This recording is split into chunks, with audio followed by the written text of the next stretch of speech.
আসসালামু আলাইকুম। পরিচ্ছেদ ২ বাংলা ব্যাকরণ। বাংলা ব্যাকরণের গুরুত্বপূর্ণ কিছু দিক রয়েছে। এর মধ্যে রয়েছে আমরা যে বিষয়গুলো পড়ি সেগুলো আসলে কোন তত্ত্বে বা কোন খাতে আলোচিত হয় সেগুলো নিয়ে আজকে আমরা আমাদের আলোচনা। ব্যাকরণ ভাষার স্বরূপ ও প্রকৃতি নিয়ে আলোচনা করে। ব্যাকরণ শব্দটির গঠন যদি আমরা দেখি তাহলে বি যোগ আ যোগ ক্রি যোগ অন। ব্যাকরণ এটা সন্ধি যুগে হবে, এটা ব্যা, তারপরে এখানে প্রকৃতি প্রত্যয় হবে করণ, এখানে গুণ হয়। ফলে যে প্রকৃতি প্রত্যয়ে গুণ ও বৃদ্ধি একটি বিষয় রয়েছে সেটি এখানে হয়ে হয় করণ, আর এটি সন্ধি হয়ে হয় যে ব্যা। ফলে এটি ব্যাকরণ শব্দটি গঠিত। তাহলে ভাষাটাকে আমরা কিভাবে প্রয়োগ করব সঠিকভাবে, তার কোন কোন খাতে আমার বিশ্লেষণ প্রয়োজন পড়ে, কোথায় আমরা কিভাবে ব্যবহার করব সঠিকভাবে জানার জন্য, বোঝার জন্য এবং সার্থকভাবে প্রয়োগের জন্য বলার ক্ষেত্রে এবং লেখার ক্ষেত্রে কিন্তু বাংলা ব্যাকরণ খুব গুরুত্বপূর্ণ ভূমিকা পালন করে। এবং বাংলা ব্যাকরণ আছে বলেই কিন্তু আমরা ভাষার যে সঠিক প্রয়োগ সেটি চেষ্টা করি এবং লিখিত রূপে কিন্তু সেটি বিশাল একটি ভূমিকা রাখে। কারণ যে কোনো চিঠিপত্র, আবেদন বা বই, গ্রন্থ লেখার ক্ষেত্রে কিন্তু ব্যাকরণ আমাদেরকে সহায়তা করে থাকে। ফলে ব্যাকরণ ভাষার স্বরূপ ও প্রকৃতি বুঝতে সুবিধা করে।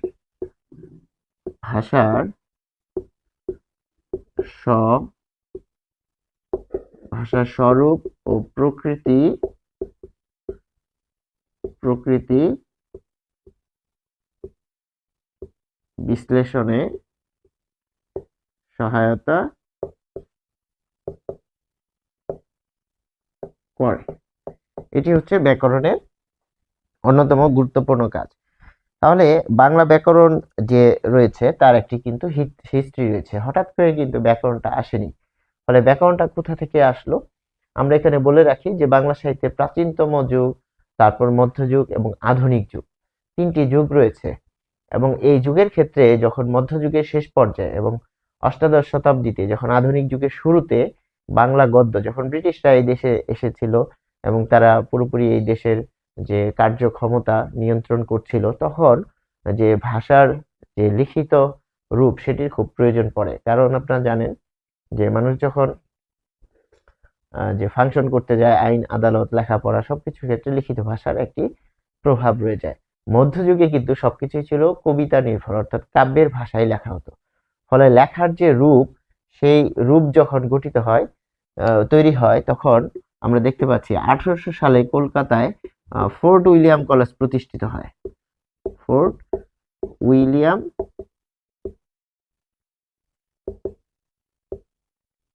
কলেজ প্রতিষ্ঠিত হয়। ফলে এখানে দেখা যাচ্ছে যে চেষ্টা করা হয় যে পাঠ্যপুস্তক রচনার জন্য, এবং যারা পণ্ডিত ছিলেন তাদেরকে দায়িত্ব দেওয়া হয় যে ভাষার যে লিখিত অংশটি সেটি নিয়ে কাজ করার জন্য। তো ফলে এই সময়টাতে, অর্থাৎ অষ্টাদশ শতকে কিন্তু বাংলা ভাষার গদ্য গঠনের বা বিনির্মাণে একটা গুরুত্বপূর্ণ ভূমিকা ছিল।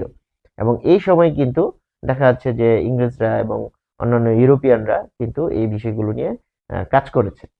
ফলে আমরা দেখতে পাচ্ছি যে গদ্যের প্রচলনের সাথে কিন্তু ব্যাকরণের একটা প্রভাব রয়েছে। ফলে প্রথম দিকে যে চেষ্টাটা করা হয়েছিল সেই চেষ্টাটার কিছু তথ্য আমরা এখানে পাচ্ছি যে বাংলা ভাষায় প্রথম প্রকাশিত ব্যাকরণ হচ্ছে 1743 সালে বাংলা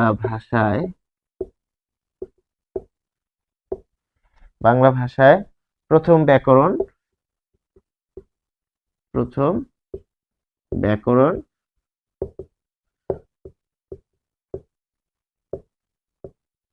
প্রকাশিত হয়। এবং এই কাজটি কারা করেন, যে এই কাজটি এর লেখক ছিলেন মানুয়েল দা আসুমসাও। মানুয়েল দা আসুমসাও।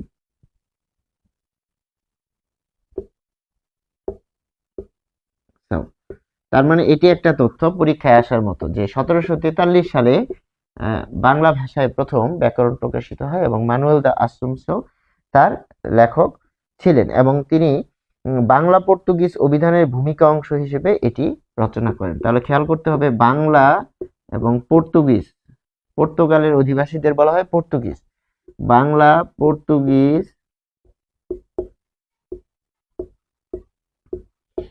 বাংলা পর্তুগিজ অভিধানের ভূমিকা অংশ।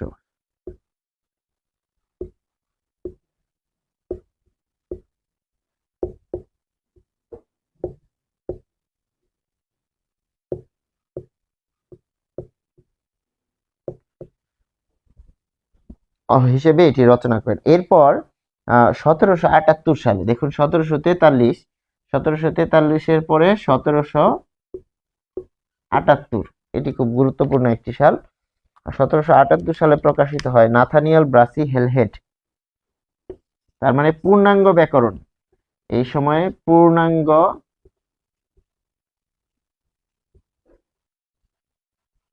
ব্যাকরণ, এটির লেখক কে?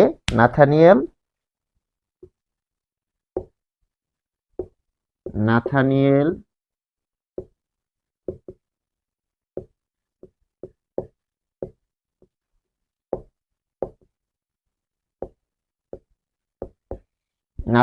ব্রাসি হেলহেড, এটি তিনি এখন দেখাচ্ছে যে এই সময়টাতে রচনা হয় এবং এটি কিন্তু পূর্ণাঙ্গ ব্যাকরণ এবং এটির নাম কিন্তু ইংরেজিতে, এবং ইংরেজিতে এটির নাম কি? A grammar of the Bengal language. দেখুন এটি আমি লাল কালিতে লিখে দিচ্ছি, a grammar of the Bengal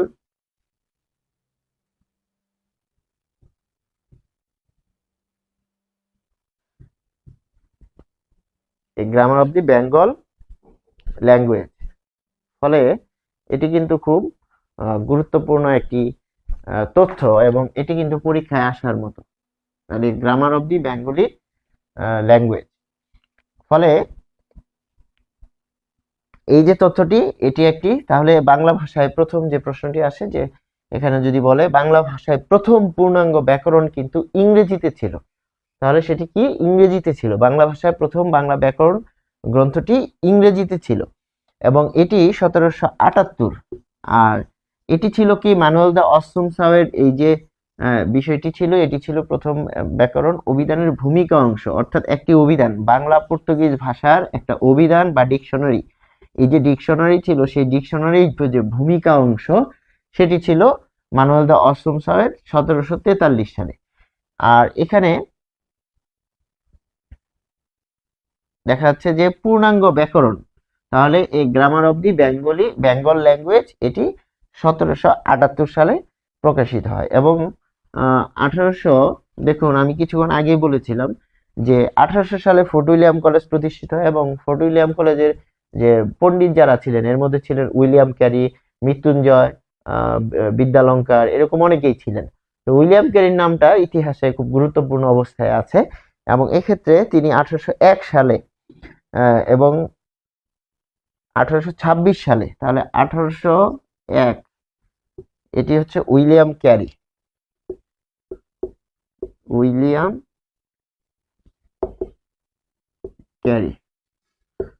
আর 1826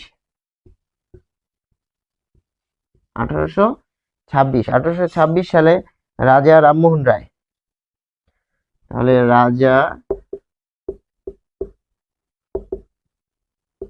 রামমোহন রায়, তারা দুইজন ইংরেজিতে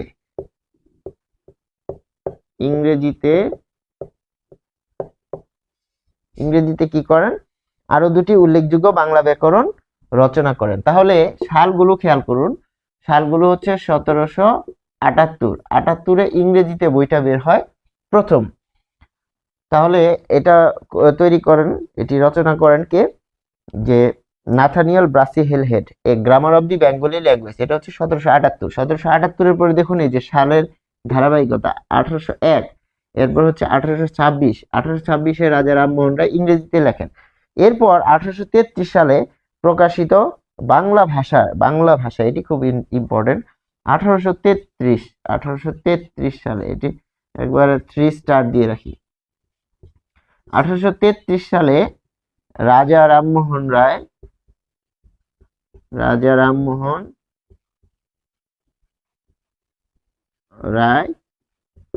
1833 সালে বাংলা ভাষায়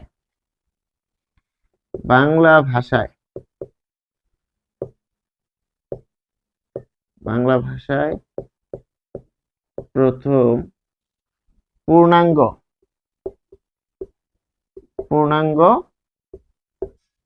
ব্যাকরণ রচনা করেন। এটির নাম হচ্ছে গৌড়ীয় ব্যাকরণ। খেয়াল করুন, এটির নাম হচ্ছে গৌড়ীয় ব্যাকরণ।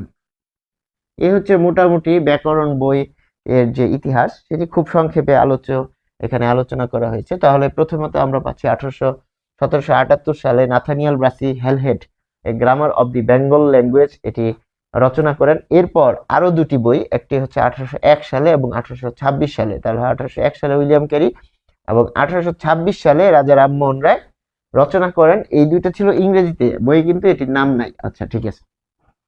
তারপর এবার আসেন বাংলা ভাষায় প্রথম। তাহলে 1826-এর পরে 1833, এই যে দেখেন রামমোহন রায়ের সাথে এটি পরিচিত, ফলে এটির নাম হচ্ছে গৌড়ীয় ব্যাকরণ। এটি প্রথম বাংলা ভাষায় রচিত ব্যাকরণ। তাহলে ব্যাকরণের হিস্ট্রিটা আমরা মোটামুটি দেখলাম যে ব্যাকরণ বইটি প্রথম কিভাবে আসলো। এবং এখন যদি আমরা দেখি যে ব্যাকরণের আলোচ্য বিষয়, ব্যাকরণের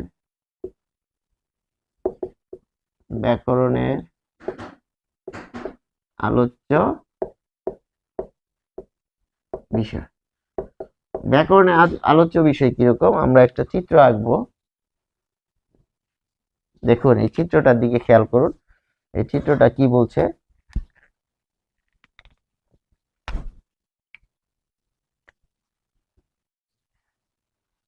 ব্যাকরণের 4টা দিক আছে।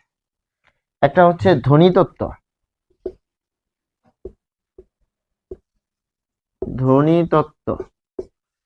এটি হচ্ছে ফোনোলজি,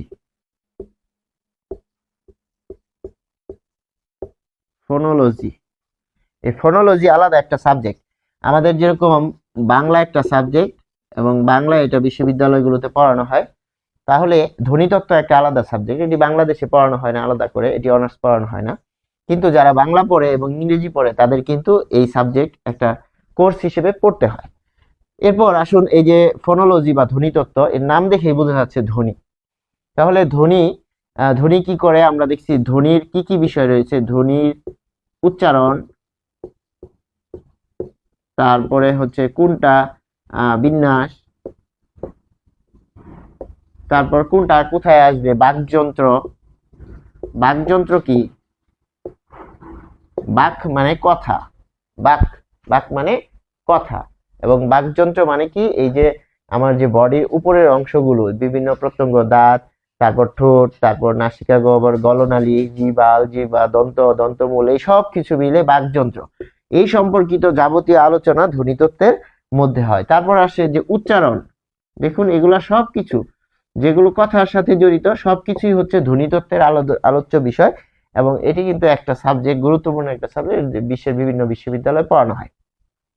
তাহলে ধ্বনিতত্ত্ব, ধ্বনির বিন্যাস, স্বর ও ব্যঞ্জন ধ্বনি, স্বরধ্বনি, ব্যঞ্জন ধ্বনি, দেখুন সবগুলো বিষয় এই ধ্বনির সাথে জড়িত। তার মানে ধ্বনিতত্ত্ব হচ্ছে ধ্বনি সম্পর্কিত বিষয় নিয়ে আলোচনা করে। এবারে আসুন যে রূপ তত্ত্ব, এটা হচ্ছে 2 নম্বর, রূপ তত্ত্ব। এটার ইংরেজি হচ্ছে মরফোলজি,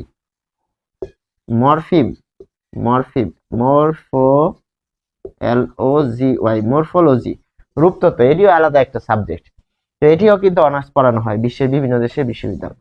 তো এখানে রূপতত্ত্ব কি নিয়ে আলোচনা করে, ধরা যাক আমি আপনাকে একটা উদাহরণ দিই। ধরা যাক একটা শব্দ, এটা হচ্ছে শেকড়, তো এটি হচ্ছে শেকড়, এটি হচ্ছে গাছ। তাহলে এই গাছের কি শেকড় আছে না? এটা হচ্ছে বৃক্ষ। তাহলে এই বৃক্ষকে যদি আপনি বলেন একটা শব্দ, অর্থাৎ শব্দটা কোন ভাষার, ধরুন নতুন একটা ভাষা পাওয়া গেল, যেমন চর্যাপদ। চর্যাপদ যখন পাওয়া যায়, চর্যাপদের শব্দ এবং ভাষা দেখে বিভিন্ন জাতিগোষ্ঠী, যেমন গুজরাটি, অসমিয়া, মারাঠিরা, তারপর অসমিয়া এই দিকের যারা লোক ছিল, তারা বলতেছে চর্যাপদ আমাদের। তো বাংলা ভাষা যে চর্যাপদ, এটা প্রমাণ কিভাবে হলো? যে চর্যাপদে যে ব্যবহৃত শব্দ আছে, সেই শব্দগুলো আসলে ধ্বনিতাত্ত্বিক যে বিশ্লেষণ করে, অর্থাৎ শেকড়, ধরা যাক এখানে শেকড় হচ্ছে বাংলা, কিন্তু একটা শব্দ দেখাচ্ছে যে অসমিয়া, বা দেখাচ্ছে যে হিন্দি ভাষার কাছাকাছি, কিন্তু এটা কিন্তু বিশ্লেষণ, এই যে ধ্বনি বিজ্ঞান একটা সাবজেক্ট, এই সাবজেক্টের মাধ্যমে যে রূপতত্ত্বের মাধ্যমে কিন্তু এটা বিশ্লেষণ করে দেখা হয় যে শেকড় কোথায়। যেমন পড়ন্ত একটা শব্দ, পড়ন্ত, তো এটার মূল কিন্তু পর, তাই না? এই যে পর, ঠিক এরকম গাছের যেরকম মূল কাণ্ড থাকে, ঠিক এরকম শব্দের মূল কাণ্ড থাকে, অর্থাৎ শেকড় থাকে। ওই শেকড় আলোচনা করে হচ্ছে রূপতত্ত্ব। ফলে সেই শেকড় দেখে চেনা যায় যে সেটি হচ্ছে কোন ভাষার। যেমন ODBL, এটা হচ্ছে 1926 সালে প্রকাশিত একটা বই। এটার বইয়ের পুরো নাম হচ্ছে origin and development of Bengali language, অর্থাৎ বাংলা ভাষার উৎপত্তি ও ক্রমবিকাশ। এই বইটা লিখেছেন 1926 সালে ডক্টর সুনীতি কুমার চট্টোপাধ্যায়। তো তিনি এই বইয়ে দেখিয়েছেন যে চর্যাপদের ভাষা বাংলা, এবং কিভাবে তিনি দেখিয়েছেন, এই যে রূপতত্ত্বের আলোচনার ভিত্তিতে তিনি দেখিয়েছেন। তার মানে কি, রূপতত্ত্ব কি একটা শব্দের শেকড় এবং তার যে একবারে ভেতরের যে জায়গা, সেটি কোন ভাষা থেকে জন্ম লাভ করেছে সেটি নির্ণয়ের আলোচনা করে। ফলে রূপতত্ত্বে কি কি হয়, যে বিশেষ্য, তারপর হচ্ছে সর্বনাম, বিশেষ্য, সর্বনাম, তারপর ক্রিয়া বিশেষণ, ক্রিয়া বিশেষণ, এগুলো সব নিয়ে আলোচনা করে কি রূপতত্ত্ব। তাহলে বিশেষ গুরুত্ব পায় শব্দ গঠন। তাহলে শব্দ কিভাবে গঠিত হয়েছে সেটি এখানে থাকে। তার মানে রূপতত্ত্ব হচ্ছে শব্দ সম্পর্কিত, শব্দ। ক্লিয়ার? তাহলে রূপতত্ত্ব হচ্ছে শব্দ সম্পর্কিত। এবারে আসুন যে বাক্যতত্ত্ব। তাহলে এটিকে আমরা যদি বলি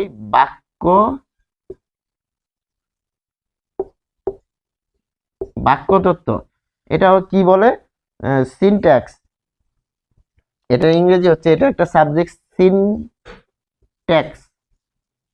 বাক্যতত্ত্ব, এটা দেখেই বোঝা যাচ্ছে যে বাক্য সম্পর্কিত আলোচনা। এটা হচ্ছে 3 নাম্বার। তাহলে 3 নাম্বার কি বলছে এর মধ্যে, যে বাক্য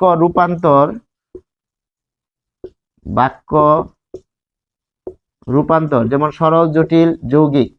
তারপর রয়েছে বাক্যের উপাদান, কারক, বাক্যের উপাদান। তারপর আরো পাচ্ছি জ্যোতিচিহ্ন। জ্যোতিচিহ্ন কেন এখানে আসলো? দেখুন, জ্যোতিচিহ্ন প্রয়োগ না করলে বাক্যের অর্থ পাল্টে যায়, বাক্যের অর্থ কি হয়, পাল্টে যায়। ফলে কিন্তু এটি গুরুত্বপূর্ণ। তার মানে বাক্য সম্পর্কিত সব আলোচনাই এই বাক্যতত্ত্বের আলোচনার মধ্যে পড়েছে। এবং বাক্যের মধ্যে পদ, অর্থাৎ এই যে ধরুন সিরিয়াল বুঝবে, এই যে এখানে ধরুন আমি ভাত খাই, তাহলে আমি ভাত খাই। এই যে স্ট্রাকচার, আই ইট রাইস, তাহলে এখানে হচ্ছে সাবজেক্ট, এখানে অবজেক্ট, ভার্ব। এই স্ট্রাকচার অর্থাৎ বিন্যাস অনুযায়ী যে বাক্যের মধ্যে পদগুলো ব্যবহার হবে, বসবে, সেই সব কিছু আলোচনা হচ্ছে বাক্যতত্ত্বের আলোচনা। আরেকটি বিষয় আমরা এখানে দেখব যে অর্থতত্ত্ব। এটি হচ্ছে বাগ অর্থ বা অর্থ তত্ত্ব। এটা হচ্ছে এই 4 নাম্বার। এটির ইংরেজি হচ্ছে সিমেন্টিক্স।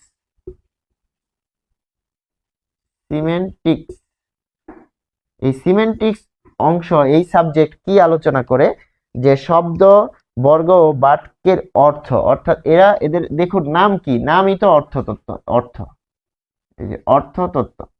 তাহলে এদের কাজ কি? এদের কাজ হচ্ছে শব্দ, বর্গ, বর্গ কি শব্দের গুচ্ছ, তাই না?